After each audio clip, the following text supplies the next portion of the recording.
sama-sama, purihin natin siya. Halina't sama-sama, pawikan natin siya. Ibalakpakan iyong kamay, itaas at ikaway, lahat ay magsabing Diyos ay buhay. Halina't sama-sama, halina't sama-sama, purihin natin siya. Halina't sama-sama, pawikan natin siya. Ibalakpakan iyong kamay, itaas at ikaway, lahat ay magsabing Diyos ay buhay. Sumigaw sa galang! Sumigaw sa galang! Yes! Ang lahat ng nilalang, purihin ang Diyos ng may kagalakan. Sumigaw sa galang! Ingat! Ang lahat ng nilalang, purihin ang Diyos ng may kagalakan. Wagas na papuri! Sa papuri, sa Kanya'y ibigay. Purihin siya, pawikan siya, luwatin siya. Wagas na papuri! Wagas na papuri, sa Kanya'y ibigay. Purihin siya, pawikan siya, luwatin siya. Sumigaw sa galang!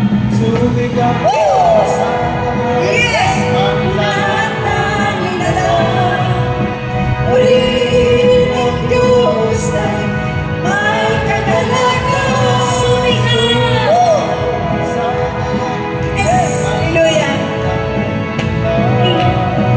Purihin ang Diyos ay may kagalakan. Sumigaw! Sumigaw! Amen! Hallelujah!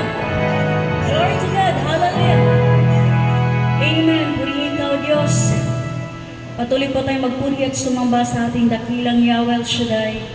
Dahil tunay po, siya po ay napakabuti sa atin. Hallelujah. Maraming salamat po, Panginoon, muli sa hapon na ito, sa araw na ito, O Diyos. Sa kabutihan niyo, Panginoon. Hallelujah. Kay buti-buti mo, Panginoon.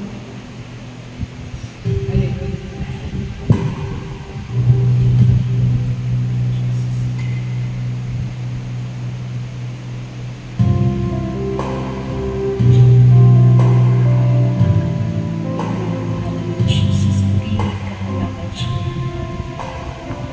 Dakilang ka sa iyong kabutihan,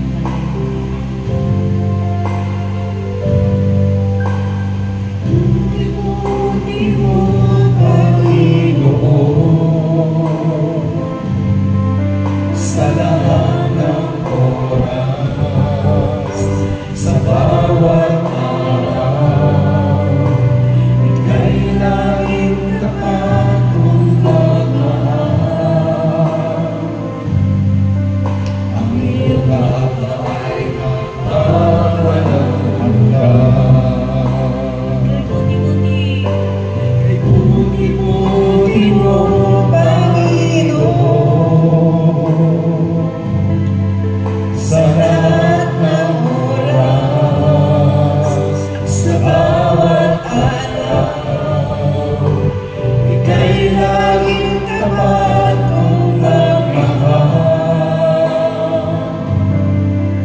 Ang iyong awa ay magpawalang hanggan. Pinupuri, sinasamba kita, dakilang Diyos ang Panginoon. Tunay lang ika'y walang katulad, tunay lang ika'y hindi nagbabago. Mabuti ang Diyos na sa atin nagmamahal. Buti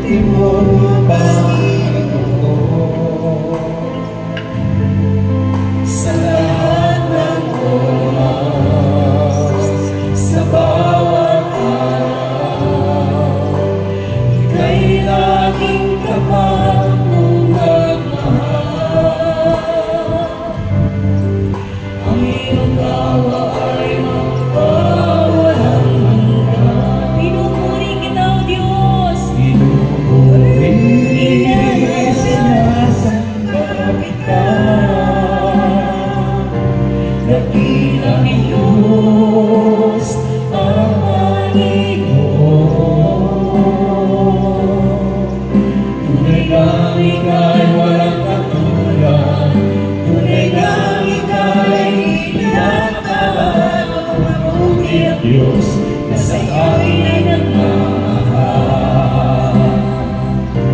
Pinupuli, sinasamba kita, dakilang Diyos ang Panginoon. Tunay na ika'y walang katulad, tunay na ika'y nilagaan. Mabuti ang Diyos na sa akin nagmamahal. Pinupuli, sinasamba kita, dakilang Diyos at Panginoon. Tunay na ika'y walang katulad, tunay na ika'y nilaban. Mabuti ang Diyos na sa akin nagmamahal. Mabuti ang Diyos na sa akin nagmamahal. Mabuti ang Diyos na sa akin nagmamahal.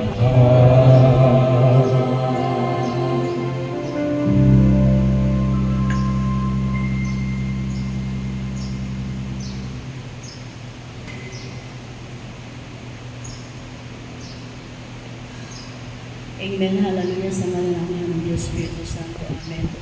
Purihin ka, Yahweh Shaddai. Purihin ka, Panginoon. Purihin ka, Banal na Espiritu.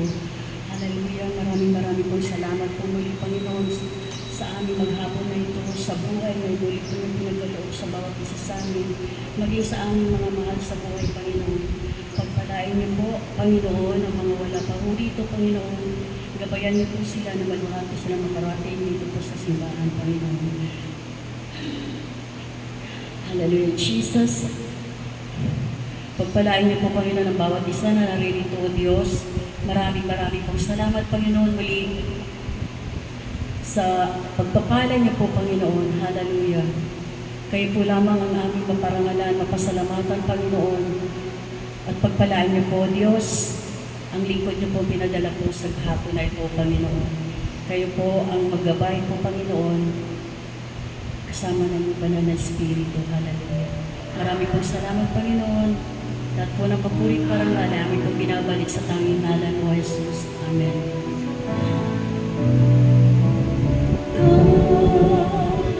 Holy Spirit, I need you. Come, Holy Spirit, I pray. Come with your strength and your power. Come in your own special way. Come like a spring in the desert.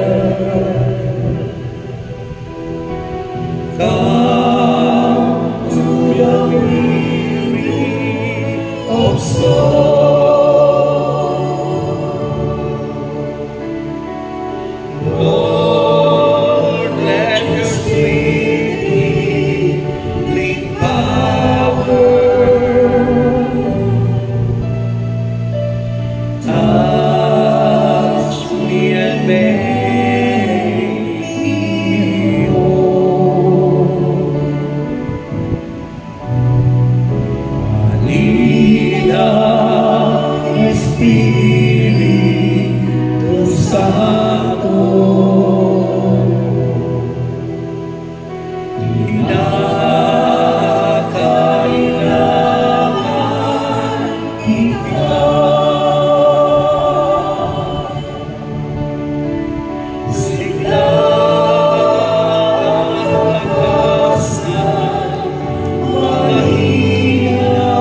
namin lahat. In the Father, the Son, and the Holy Spirit. Amen. Salamat po, Panginoon. Hallelujah. Muli ating pong papurihan at parangalan ng ating Yahweh Shaddai. Amen. Hallelujah. Isang magandang hapon po. Yan, tayo na po upo. Dadako na po tayo sa ating patotoo at mga biniyana ating Panginoon na biniles ng mga linggo. Dahil po ngayon ay Quaresma, papunta na po tayo doon sa nang pinagdaanan po ng ating Panginoon sa pagsasakripisyo yung Holy Week. So, sino po yung mga pinagpala ng ating Panginoong Yahweh Shaddai? Taas ang mga kamay! Ayan, pumalakpak at sumigaw ang mga anak ni Yahweh Shaddai ngayong hapon. Ayan. At sino naman po ngayon magpapatotoo sa harapan? Ay, si sister nagano? Sige, sister.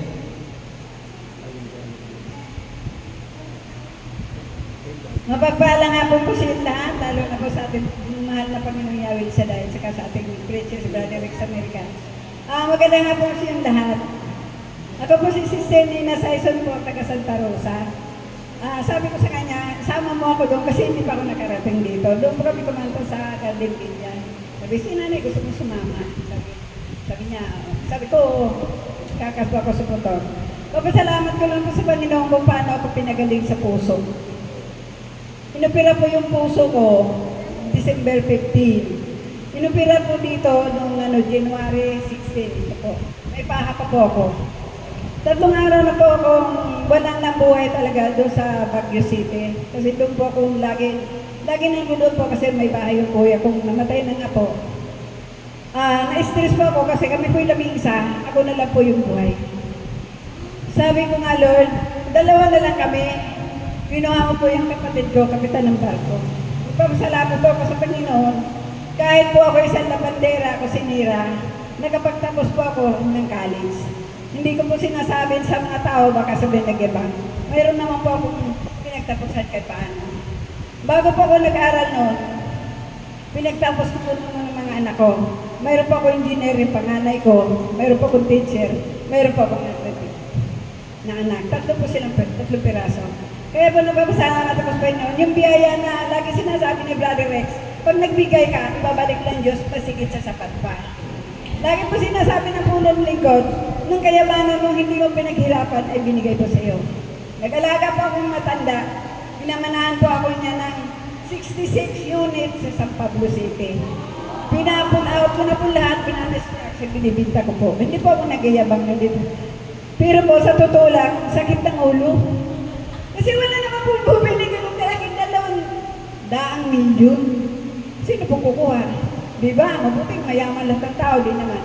Sabi ko, Lord, hindi ko pinagmamalaki ito. Yung lagi sinasabi na po ng lingkod, ang kayamanan mo na hindi pinaghirapan mo kasi yun na. Namatay po yung kuya ko. Sa 20 po ng Marso, ay 1 taon na po siya.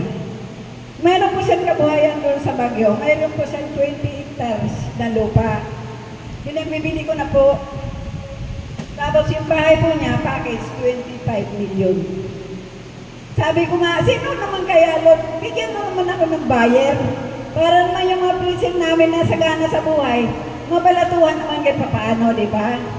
Kaya napasalamat ko po nung pinagaling ko, mga anak ko nagtapos. Yung apo ko pong panganay na pinalaki ko yung 2, nakagraduate ako ng Corinari, tapos may gagraduate po ako ng pulis na ako po nagpapaaral. Tanong nyo si Sinina, paano mo nagawa? Labandira ka lang. Hindi mo alam, ang labandira hindi gawa lang ng pera. Kung sinira, laging may pera, laging may tawag pagluluto. Amen! Sa mga kasabalang pagayawin sa day. Maraming salamat po sa inyo. Amen. Tara mo si sister. Sister, ang pangalan niyo po? Saison. Tinan mo si sister. Nakapagtapos siya ng mga anak. Tama niyo po yung biyaya ng Panginoon na ginabayan siya. Tapos siya rin po ay nakatapos din po sa pag-aaral. Tapos yung sakripisyo na ginawa ni sister ay talaga pong akmang-akma po talaga sa panahon po talaga ng ating Quaresma. Dahil ng ating Panginoon ay pinarusahan, namatay sa krus, inano ng mga tao, mismong mga tao ay tinakwil inano si Kristo ang ating Panginoon. Pero itong ano na to, yung itong panahon na to, biro mo yung sa tinadaan ni sister nakapagtagumpay at nagbilang yung sakripisyo ipinigay sa kanya ni Yahweh El Shaddai yung talagang kahilingan. Kaya nga po, lahat po tayo ay talagang may kahilingan. Kaya pag anak ni Yahweh El Shaddai ay hindi pinapabayaan ng ating Panginoon. Amen? Kaya sino pa ho, gusto pa ho magpatotoo at magbigay ng ayun, si brother. Halika dito, brother.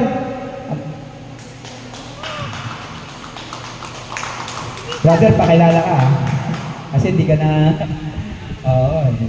hindi ka na nakikilala ng ating mga kapatid. Magandang hapon po, brothers and sister. Ako po si Brother Leg. Gusto ko lang pong pasalamat kay Yahweh kasi sa pagtugon niya at pagtawad ko sa mga panalangin ko sa Kanya. Kasi nung mga nakaraang week, hindi ko nasasabihin yung problema ko, pero may problema ako. Dinalangin ko sa Kanya. Wala pang isang oras, dumating na yung panalangin ko, tinugon niya kaagad ako. Hindi ko na sabihin kung ano yung problema ko, pero tinugon ako ni Yahweh, promise. Kaya gusto ko lang pong magpasalamat sa Kanya. Pinangako ko sa Kanya na magpapatotoo ako sa gawain, kahit na nakatawlak ko yung pagdating ko sa gawain, kasi may reason naman ako, nag-aalaga po ako ng mother ko eh. Ang matanda kaya hindi po alternate lang po ang pagdating ko ng gawain. Kaya sabi ko, Yahweh, paatin ako po ngayong Merkules, papatotoo ko po na tinugon niyo yung panalangin ko, yung pagtawag ko sa inyo. Hindi ko na pangabahin na lang. Papasalamat na kay Yahweh sa live. 1 + 1 = 3. Yahweh sa live! Thank you! Salamat, brother.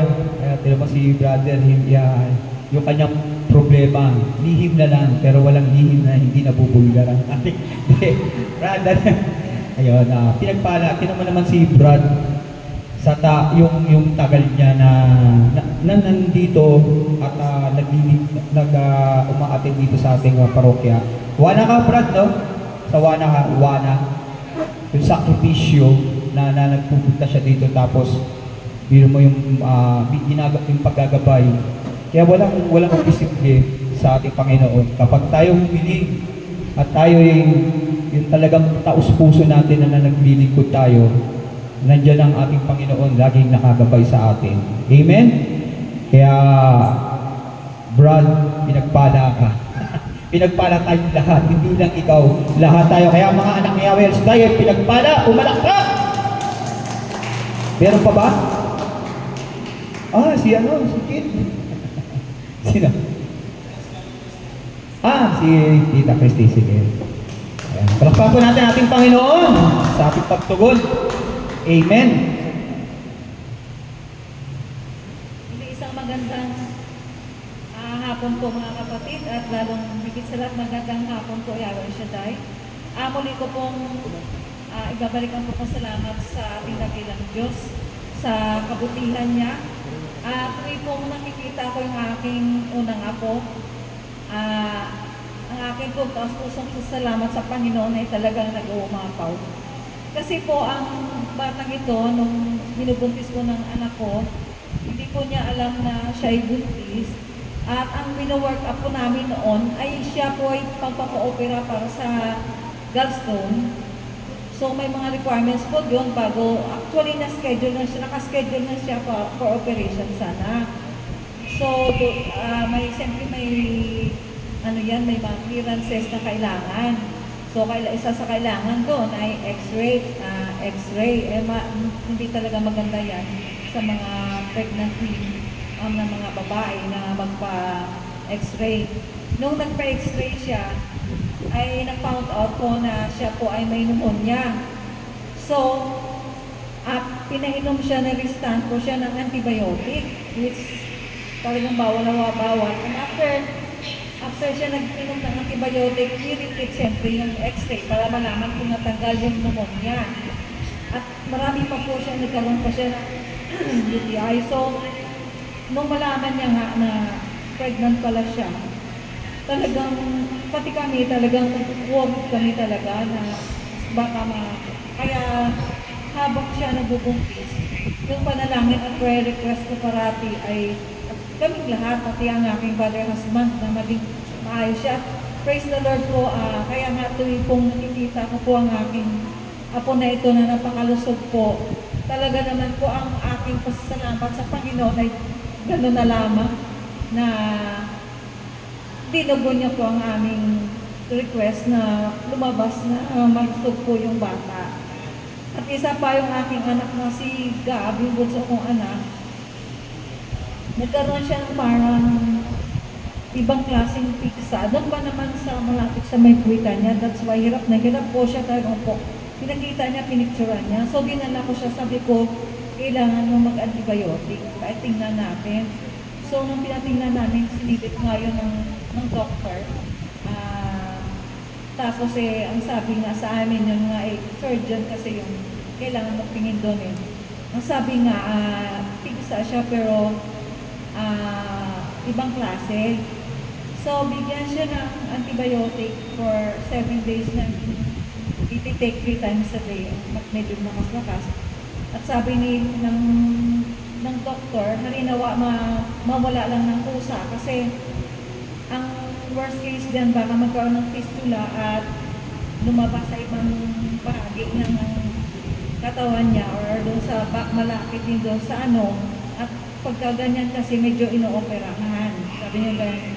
Hindi ko inangkin yun. Nandiyan si Lord kaya ito na sabi ng aking anak, mama, basta na lang siya talagang nawala sa sabi nga ng doktor na pag nawala lang siya na walang okay na yun. Kaya patuloy pa rin ang napapasalamat kay Lord na sa lahat naman ng bagay, malaki man o maliit na hinihiling natin sa Kanya, ay parati niya tayong tinutulungan. Lord, maraming salamat po. Amen. Thank you po, Sister Christine. Binayaan ng apo ng kanyang bata na anghel, no? Sa kanyang anak na may apo na talagang blessed ng mga taon na to, araw na to. Tapos yung kanya pang anak ay nagkaroon pa ng konting po sa kanyang balat, no, pigsa. Pero doon po na hindi na nailabas na yung mata. Mahirap pag nagkaroon po talaga yung pigsa ng mata, pero pag ikaw feeling at nalalaman malakas ang loob ay nandun na lang. Amen? So, tayo na po yung magsyupo. Ay, magsitayo. Sorry, pinapatawa ko lang kayo yan. Kala ko natutulog pa eh. Let's sing El Shaddai.